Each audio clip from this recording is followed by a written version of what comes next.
जय श्री कृष्णा। महाभारत का युद्ध 18 दिनों तक चला। महाभारत का युद्ध महाविनाशकारी था। इस युद्ध में कौरवों का पूरी तरह से नाश हो गया। महाभारत के युद्ध के पीछे सबसे बड़ा कारण दुर्योधन था। महाभारत का युद्ध दुर्योधन की महत्वाकांक्षाओं और जिद का ही नतीजा था। दुर्योधन धृतराष्ट्र और गांधारी का सबसे बड़ा पुत्र था।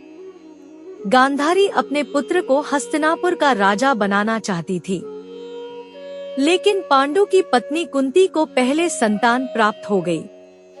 इससे गांधारी बहुत दुखी हुई और अपने पेट पर दासी कई प्रहार कराए, जिससे उन्हें गर्भपात हो गया। तब महर्षि व्यास ने गांधारी को समझाया और गर्भ से निकले भाग के 101 भागों में बांटकर घी से भरे घड़ों में रखवा दिया। इस क्रिया से ही गांधारी के 100 कौरव पैदा हुए। सबसे पहले घड़े से जो बालक प्राप्त हुआ था उसका नाम दुर्योधन रखा गया। दुर्योधन ने जैसे ही जन्म लिया, कई अपशकुन एक साथ घटित होने लगे। दुर्योधन के पैदा होते ही शियार जोर जोर से रोने लगे, उल्लू शोर मचाने लगे। आसमान में अचानक काले बादल छा गए। जन्म लेते ही दुर्योधन बोलने लगा। इन घटनाओं को देखकर विदुर ने धृतराष्ट्र और गांधारी को तत्काल इस पुत्र का त्याग करने के लिए कहा।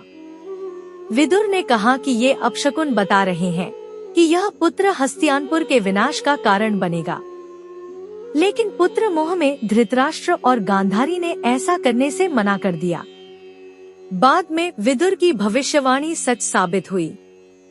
दुर्योधन को कलयुग का अवतार माना जाता है, क्योंकि दुर्योधन में वे सभी गुण मौजूद थे जो कलयुग में स्वार्थ के लिए अपनाए जाते हैं। इसीलिए दुर्योधन को कलयुग का अवतार कहा जाता है।